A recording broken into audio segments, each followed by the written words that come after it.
ഏറ്റവും ആദരണീയനായ പാണക്കാട് സയ്യിദ് ഹമീദ് അലി ശിഹാബ് തങ്ങൾ അവർകളെ, ഈ ചടങ്ങിൽ വിശിഷ്ടാതിഥിയായി എത്തിച്ചേർന്നിട്ടുള്ള ബഹുമാനപ്പെട്ട CP സയ്യിദ് അലവി സാഹിബ്, ഈ ചടങ്ങിൽ അധ്യക്ഷത വഹിക്കുന്ന MK അബ്ദുൽ ഖാദർ മുസ്ലിയാർ, മറ്റ് വേദിയിലും സദസ്സിലുമുള്ള ബഹുമാന്യ വ്യക്തിത്വങ്ങളെ, സഹോദരന്മാരെ, വളരെ സവിശേഷമായ, വളരെ സന്തോഷകരമായ ഒരു ചടങ്ങിലാണ് നാം ഇവിടെ ഒരുമിച്ച് കൂടിയിട്ടുള്ളത്.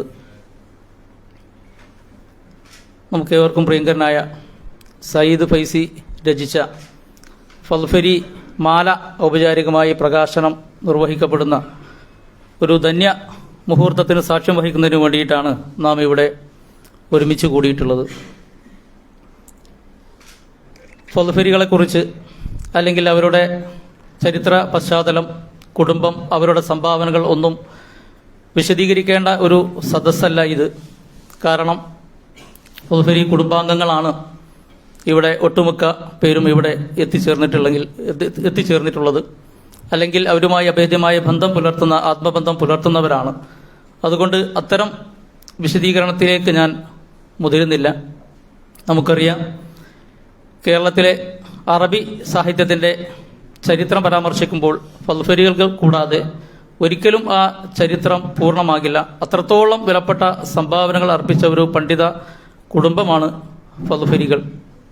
ഇന്ന് അവരെക്കുറിച്ച് മനസ്സിലാക്കാനും അവരെക്കുറിച്ച് ആഴത്തിൽ പഠിക്കാനുമൊക്കെ സമൂഹം തയ്യാറായി വരുന്നു, മുന്നോട്ട് വരുന്നു. അതിൻ്റെ ഭാഗമായിട്ട് ഇന്ന് വിവിധ തലങ്ങളിൽ പഠനങ്ങൾ നടക്കുന്നു.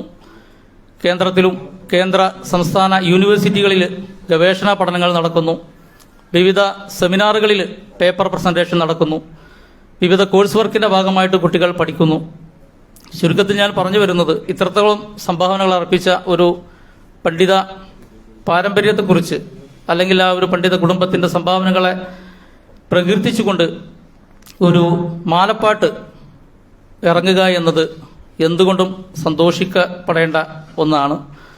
തീർച്ചയായിട്ടും അതിന് മുന്നോട്ട് വന്ന, ഈ ശ്രമകരമായ ദൗത്യം വളരെ ഭംഗിയായിട്ട് പൂർത്തീകരിച്ച സയ്യിദ് ഫൈസിയെ ആദ്യമായിട്ട് ഞാൻ അഭിനന്ദിക്കുകയാണ്. മാലപ്പാട്ടുകളെ കുറിച്ചൊന്നും ഇവിടെ ഞാൻ വിശദമായിട്ട് പ്രതിപാദിക്കുന്നില്ല. അതിന് ആധികാരികമായിട്ട് സംസാരിക്കാനുള്ള ആളുകൾ ഇവിടെ ഉണ്ട്. നമുക്കറിയാം, അറബി മലയാള സാഹിത്യം ഒരു കാലത്ത് വളരെ പുഷ്കലമായി നിന്ന ഒരു കാലഘട്ടം ഉണ്ടായിരുന്നു. ചരിത്രത്തിൻ്റെ ചില ദശാസന്ധികളുടെ അനിവാര്യതയായിട്ട് പിറന്നു വീണ അറബി സാഹിത്യത്തിൽ ഒരുപാട് സാഹിത്യ കൃതികൾ വന്നിട്ടുണ്ട് എന്ന് നമുക്കറിയാം. ഗദ്യത്തിലും പദ്യത്തിലുമൊക്കെയായിട്ട് ധാരാളം സാഹിത്യം പിറന്നു വീണിട്ടുണ്ട്. അതിൽപ്പെട്ട പദ്യവിഭാഗത്തിലാണ് മാപ്പിളപ്പാട്ടുകൾക്ക് ശേഷം മാലപ്പാട്ടുകൾ, കിസ്സപ്പാട്ടുകൾ, പടപ്പാട്ടുകൾ തുടങ്ങി ധാരാളം സാഹിത്യത്തിൻ്റെ ഒരു പ്രവാഹം തന്നെ ഉണ്ടായിട്ടുണ്ട്. അതിൽ മാലപ്പാട്ടുകൾക്ക് നമ്മുടെ സമൂഹത്തിൽ വലിയ ഒരു സ്വീകാര്യത ഉണ്ടായിട്ടുണ്ട് എന്ന് നമുക്കറിയാം. കാരണം ഒന്ന്, അതിൻ്റെ ആത്മീയ തലം, അത് സമൂഹത്തിൽ കൂടുതൽ സ്വീകാര്യം നേടുകയും നമ്മുടെ സാംസ്കാരിക, നമ്മുടെ മതപരമായ പരിസരത്തെ തന്നെ അത് സജീവമായി നിലനിർത്തുകയും ചെയ്തിട്ടുണ്ട്. അപ്പോൾ അത്തരത്തിലുള്ള ഒരു മാലപ്പാട്ട് ഇന്നൊരു പക്ഷേ ഈ അറബി മലയാളത്തിൻ്റെ പ്രാധാന്യം കുറഞ്ഞതുകൊണ്ട് ഒരുപക്ഷെ അതിൻ്റെ പ്രസക്തി ഒരുപക്ഷെ കുറഞ്ഞിട്ടുണ്ടാവാം. എന്നാലും ഈ ഒരു കാലത്ത് പോലും അറബി മലയാളത്തിൽ ഒരു മാലപ്പാട്ട് രചിക്കുക എന്നത് ഒരുപക്ഷെ വളരെ കൗതുകരമാണ്, ആശ്ചര്യജനകമാണ്. അതുകൊണ്ട് തന്നെ ഇങ്ങനെ ഒരു മാലപ്പാട്ട് ഇറങ്ങുന്നു എന്ന് കേൾക്കുമ്പോൾ തന്നെ പലരും അതിനെ വളരെ ആവേശപൂർവ്വമാണ് അതിനോട് പ്രതികരിച്ചതും അതിനെ സ്വീകരിക്കുന്നതും. ഏതായാലും നമുക്കറിയാം, മാലപ്പാട്ട് എന്ന് കേൾക്കുമ്പോൾ നമ്മുടെ മനസ്സിലേക്ക് ആദ്യം ഓടിയെത്തുന്നത് ഖാദി മുഹമ്മദ് രചിച്ച മൊഹീദ്ദീൻ മാലയാണ്.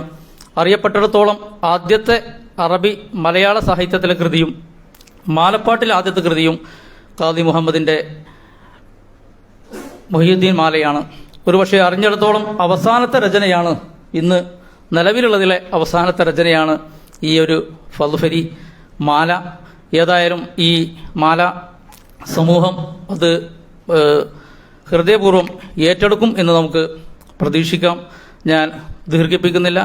ഈ ഫൽഫരി പാരമ്പര്യത്തിൻ്റെ എല്ലാ വിഷയങ്ങളെയും ഉൾക്കൊള്ളിച്ചുകൊണ്ട് വളരെ നല്ല രൂപത്തിൽ കോർത്തിണക്കിയ ഈ ഒരു മാലയുടെ പ്രകാശന കർമ്മം മഹത്തരമാക്കാൻ വേണ്ടിയിട്ടാണ് ഈ വിശിഷ്ടാതിഥികളെല്ലാവരും ഇവിടെ എത്തിച്ചേർന്നിട്ടുള്ളത്. ഈ പ്രതികൂല കാലാവസ്ഥയെ പോലും വകവെക്കാതെ ഇവിടെ എത്തിച്ചേർന്ന നിങ്ങളെ എല്ലാവരെയും ഈ സംഘാടക സമിതിക്ക് വേണ്ടി വളരെ സന്തോഷപൂർവ്വം സ്വാഗതം ചെയ്യുകയാണ്. ഇവിടെ നേരത്തെ സൂചിപ്പിച്ചതുപോലെ തന്നെ ഈ ചടങ്ങിൻ്റെ അധ്യക്ഷ പദവി അലങ്കരിക്കുന്നത് ബഹുമാന്യനായ അബ്ദുൽ ഖാദർ മുസ്ലിയാർ അവർകളാണ്. അദ്ദേഹത്തെ ഈ ചടങ്ങിലേക്ക് വളരെ സന്തോഷപൂർവ്വം സ്വാഗതം ചെയ്യുന്നു. അതുപോലെ നമ്മുടെ ഈ ക്ഷണം സ്വീകരിച്ച് ഈ പ്രകാശന കർമ്മം നിർവഹിക്കാൻ വേണ്ടിയിട്ട് ഇവിടെ എത്തിച്ചേർന്നിട്ടുള്ളത് അഭിനന്ദനായ പാണക്കാട് സയ്യിദ് ഹമീദ് അലി ശിഹാബ് തങ്ങൾ അവർകളാണ്. അദ്ദേഹം എത്തിച്ചേർന്നതിലുള്ള സന്തോഷം പങ്കുവെക്കുകയും വളരെ ഹൃദയപൂർവ്വം ഈ ചടങ്ങിലേക്ക് സ്വാഗതം ചെയ്യുകയുമാണ്. അതുപോലെ ഈ പ്രകാശനത്തിൻ്റെ ആദ്യ കോപ്പി ഏറ്റുവാങ്ങുന്നത് ബഹുവന്ദനായ CP സൈദലവി സാഹിബാണ്. ഈ സദസ്സിന് പരിചയപ്പെടുത്തേണ്ട വ്യക്തിത്വമല്ല, അത്രത്തോളം സുപരിചിതനായ പ്രഭാഷകനും എഴുത്തുകാരനും ഗ്രന്ഥകാരനും ഒക്കെയായിട്ടുള്ള CP സൈദലവി സാഹിബിനെയും ഈ ചടങ്ങിലേക്ക് വളരെ സന്തോഷപൂർവ്വം സ്വാഗതം ചെയ്യുന്നു.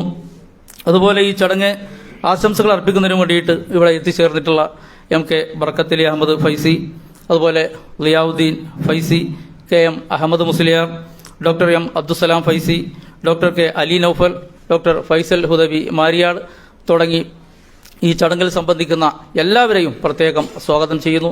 അതുപോലെ ഈ ചടങ്ങിൽ സന്നിഹിതരായിട്ടുള്ള എല്ലാവരും പേരെടുത്ത് പറയേണ്ട പ്രത്യേകം വ്യക്തിത്വങ്ങളാണ്. അവരെയും എല്ലാവരെയും നിങ്ങൾ ഓരോരുത്തരെയും വളരെ സന്തോഷപൂർവ്വം സ്വാഗതം ചെയ്തുകൊണ്ട് ഞാൻ എൻ്റെ വാക്കുകൾ ഉപസംഹരിക്കുന്നു.